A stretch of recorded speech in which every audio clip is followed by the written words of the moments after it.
ಎಲ್ಲರಿಗೂ ನಮಸ್ಕಾರ. ಇವತ್ತಿನ ರೆಸಿಪಿ ಏನಂದ್ರೆ, ಈ ಬೇಸಿಗೆ ಬಿಸಿಲಿಗೆ ತುಂಬಾನ ಆರೋಗ್ಯಕರವಾದ ಒಂದು ಜ್ಯೂಸ್ ಮಾಡ್ತಾ ಇದೀನಿ.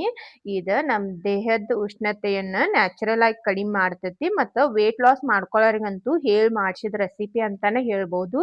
ಇದನ್ನ ದಿನಾಲೂ ಮಾಡ್ಕೊಂಡು ಕುಡಿದ್ರೆ ಚರ್ಮದ ಕಾಂತಿನೂ ಹೆಚ್ಚಾಗ್ತೈತಿ ಮತ್ತು ವೇಟ್ ಲಾಸ್ ಬಿ ಮಾಡ್ಕೋಬಹುದು ನಾವು. ಬನ್ನಿ ಜ್ಯೂಸ್ ಹೇಗೆ ಮಾಡ್ಕೊಳ್ಳೋದಂತ ನೋಡೋಣ. ಜ್ಯೂಸ್ ಮಾಡಾಕ ರಾಗಿ ಹಿಟ್ಟು ಬೇಕು. 1 ಚಮಚ ಆಗುವಷ್ಟ ರಾಗಿ ಹಿಟ್ಟು ತಗೊಂಡೇನು ನಾನು. 1 ಚಮಚ ಸಬ್ಜಾ ಸೀಡ್ ತಗೊಂಡೇನು. ಇವತ್ತನ್ನ ಮೊದಲ ನೆನೆ ಹಾಕೊಂಡೇನು. ನೀವು ಚಿಯಾ ಸೀಡ್ಸ್ ಬಿ ಬರ್ತಾವಲ್ಲ ಅವತ್ತನ್ನ ತಗೊಂಡ್ ಬಿ ಮಾಡ್ಕೋಬಹುದು. ನಾ ಇಲ್ಲಿ ಸ್ವೀಟ್ಗಾಗಿ ಸಕ್ಕರೆ ಬೆಲ್ಲ ಯಾವುದು ಯೂಸ್ ಮಾಡಾನಿಲ್ಲ, ಖಜೂರಿ ಯೂಸ್ ಮಾಡೋದೇನು. ಅವತ್ತನ್ನು ಒಂದ್ ಸ್ವಲ್ಪ ನೆನೆ ಹಾಕೊಂಡೇನು. ನಾ ಇಲ್ಲಿ ಗೋಡಂಬಿ ಮತ್ತು ಬಾದಾಮ್ ತಗೊಂಡೇನು. ಇವತ್ತನ್ನು ನೆನೆ ಹಾಕೊಂಡೇನು. ಒಂದ್ ಅರ್ಧ ಆಗುವಷ್ಟ ಬೀಟ್ರೂಟ್ ತಗೊಂಡೇನು ನಾನು. ಬೀಟ್ರೂಟ್ ಬಿ ಬಹಳ ಒಳ್ಳೇದ. ಈಗ ಮೊದಲ ರಾಗಿ ಹಿಟ್ಟು ಕಲ್ಸ್ಕೊಂಡು ನಾ ಇಲ್ಲಿ ಒಂದು ಪಾತ್ರೆ ತಗೊಂಡೇನು. ನೀವು ಹಿಟ್ಟು ಯಾವ ಥರ ಕುದಿಸೋದಿರ್ತಿರಲಿಲ್ಲ ಅದನ್ನ ತಗೋರಿ. 1 ಕಪ್ ಆಗುವಷ್ಟ ನೀರು ಹಾಕ್ತೇನೆ ನಾನು. ಈ ರಾಗಿ ಹಿಟ್ಟು ತಗೊಂಡಿವಲ್ಲ ಇದನ್ನ ಹಾಕೋಬೇಕು. ಹಾಕಿ ಎಲ್ಲ ಚಲೋದಂಗೆ ಮಿಕ್ಸ್ ಮಾಡ್ಕೋರಿ. ಗಂಟು ಆಗಬಾರ್ದಿದ. ಇದು ನೋಡ್ರಿ ಕಲ್ಸಿದೇನೆ ನಾನು. ಗಂಟಿಲ್ಲ, ಚಲೋದಂಗೆಲ್ಲ ಮಿಕ್ಸ್ ಆಗೈತಿ. ಈಗ ಇದನ್ನ ಒಲೆ ಮ್ಯಾಗಿಟ್ಟ ಕುದಿಸ್ಕೊಳ್ಳೋನು. ಇದನ್ನೇನ್ ಮಾಡ್ಕೊಳಕ್ ನಮಗ ಭಾಳ ಟೈಮ್ ಬಿ ಆಗ್ತದಿಲ್ಲ. 1 ನಿಮಿಷದಿಂದ 2 ನಿಮಿಷ ತಕ ಆಗ್ತೈತಿ ಅದ. ಒಂದ್ ಸ್ವಲ್ಪ ಮಾಡ್ಕೋದ್ರಿಂದ ಬೇಗನೆ ಮಾಡ್ಕೋಬಹುದು. ತಿರ್ಗಾಡ್ಕೋತ ಇರ್ರಿ, ಇಲ್ಲಾಂದ್ರೆ ಗಂಟ ಆಗ್ತೈತಿ ಅದ. ನೋಡ್ರಿ ಎಷ್ಟು ಲಘು ಗಟ್ಟಿ ಆಗಾಕೈತು. ಇದನ್ನ ನಾವು ಭಾಳ ಗಟ್ಟಿ ಮಾಡ್ಕೋಬಾರ್ದು. ಇದ್ ನೋಡ್ರಿ ಈ ತರ ಕುದಿಯಾದೈತಿ.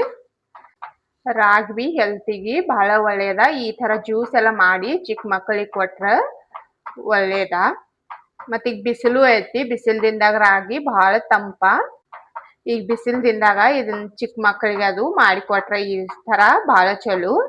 ರಾಗಿ ಬಹಳ ತಂಪು ಕೊಡ್ತೈತಿ ದೇಹಕ್ಕ. ಇದ್ ನೋಡ್ರಿ ಇದ್ ಆಗೈತಿ, ಕುದ್ದೈತಿದ. ಈಗ ಗ್ಯಾಸ್ ಬಂದ್ ಮಾಡ್ತೇನೆ ನಾನು.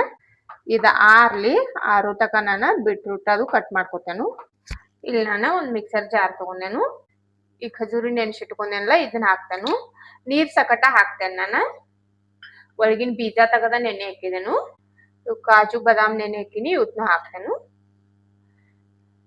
ಬೀಟ್ರೂಟ್ ಕಟ್ ಮಾಡಿ ಇಟ್ಟಿದ್ದೇನು, ಇವತ್ತನ್ನು ಹಾಕ್ತೇನು.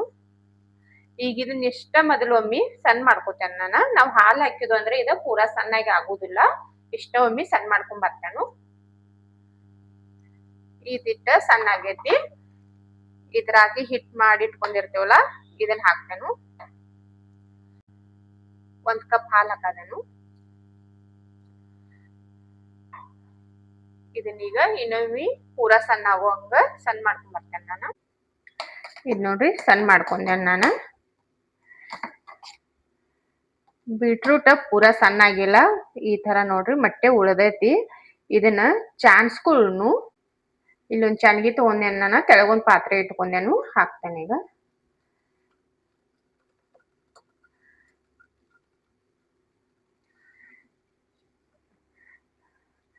ನೀವು ಮಾಡ್ಕೊಂಡಿದ್ದ ಪೂರಾ ಸಣ್ಣ ಆಗಿತ್ತಂದ್ರ ಆಗೇನ್ ಸೋಸ್ಕೊಳಕ್ ಹತ್ತುದಿಲ್ಲ.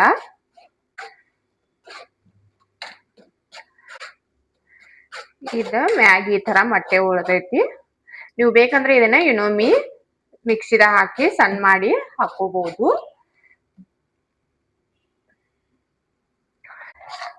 ಇದ್ ನೋಡ್ರಿ ನಾವ್ ಏನು ಕಲರ್ ಹಾಕಿಲ್ಲ, ಬೀಟ್ರೂಟ್ ಹಾಕಿರೋದ್ರಿಂದ ಏನ್ ಮಸ್ತ್ ಆಗಿ ಕಲರ್ ಬಂದೈತಿ ನೋಡ್ಬೋದು ನೀವ. ನಿಮ್ಗೆ ಇದು ಭಾಳ ಗಟ್ಟಿ ಐತಿ ಅನಿಸ್ತಂದ್ರೆ ಇನ್ನೊಂದ್ ಸ್ವಲ್ಪ ಹಾಲು ಮಿಕ್ಸ್ ಮಾಡ್ಕೋಬಹುದು ಇದ್ರಾಗ. ಈ ಸಬ್ಜಾ ಸೀಡ್ಸ್ ನೆನೆ ಹಾಕೊಂಡೆಲ್ಲ ಇದನ್ನ ಹಾಕ್ತೇನು. ನಿಮಗೆ ಎಷ್ಟು ಬೇಕಾಟ್ ಹಾಕೋಬಹುದು. ನಾ ಇದ್ರಾಗ ಐಸ್ ಅದು ಹಾಕಾನಿಲ್ಲ. ಇದನ್ನ 1 ತಾಸ ಫ್ರಿಜ್ನಾಗ ಇಡ್ತೇನು. ನೀವು ಘಾರ್ ಬೇಡ ಅಂದ್ರ ಈಗ ಇದ ಕುಡಿಯಾಕ ರೆಡಿ ಐತಿ. ನಾ ಇದನ್ನ 1 ತಾಸ ಫ್ರಿಜ್ನಾಗ ಇಟ್ಟ ಆಮ್ಯಾಗ ಸರ್ವ್ ಮಾಡ್ತೇನು. ನೋಡ್ರಿ ಈ ಜ್ಯೂಸ್ ಮಾಡ್ಕೊಂಡಿನ್ಲ ಇದನ್ನ ನಾನು 1 ತಾಸ ಫ್ರಿಜ್ನಾಗ ಇಟ್ಕೊಂಡೇನು. ನೋಡ್ರಿ ಕಲರ್ ಏನ್ ಮಸ್ತ್ ಆಗಿ ಬಂದೈತಿ. ನ್ಯಾಚುರಲ್ ಬೀಟ್ರೂಟ್ ಕಲರ ಭಾಳ ಮಸ್ತ್ ಆಗಿ ಬಂದೈತಿ. ಇದನ್ನ ಈಗ ಸರ್ವ್ ಮಾಡ್ತೇನೆ ನಾನು. ಐಸ್ ಅದು ಹಾಕೊಳಕ್ ಹೋಗ್ಬೇಡ್ರಿ, ಡೈರೆಕ್ಟ್ ನೀವು ಫ್ರಿಜ್ನಾಗ ಇಟ್ಕೊಂಡ ಕುಡಿಬಹುದು. ಈಗ ಗ್ಲಾಸ್ನಾಗ ಹಾಕ್ತೇನು. ಮ್ಯಾಗ ಒಂದ್ ಸ್ವಲ್ಪ ಸಬ್ಜಾ ಸೀಡ್ಸ್ ಮತ್ತ ಬಾದಾಮ್ದಿಂದ ಗಾರ್ನಿಶ್ ಮಾಡ್ಕೊಂಡೇನು. ಈಗ ಹೆಲ್ದಿ ಜ್ಯೂಸ್ ರೆಡಿ ಆಗೈತಿ. ನೀವು ಒಮ್ಮೆ ಈ ತರ ಮಾಡಿ ನೋಡ್ರಿ. ಫ್ರಿಜ್ನಾಗ ಇಟ್ಟು ಕುಡಿದ್ರಂತೂ ಘಾರ್ ಮಸ್ತ್ ಆಗಿರ್ತತಿ. ಇವತ್ತಿನ ನನ್ನ ವಿಡಿಯೋ ಇಷ್ಟ ಆಗಿತ್ತಂದ್ರೆ ಒಂದು ಲೈಕ್ ಮಾಡ್ರಿ, ಶೇರ್ ಮಾಡ್ರಿ, ಕಮೆಂಟ್ ಮಾಡ್ರಿ, ನಮ್ಮ ಚಾನಲ್ ಸಬ್ಸ್ಕ್ರೈಬ್ ಮಾಡ್ಕೊರಿ. ನಾನು ವಿಡಿಯೋ ನೋಡಿದಕ್ಕೆ ಧನ್ಯವಾದಗಳು.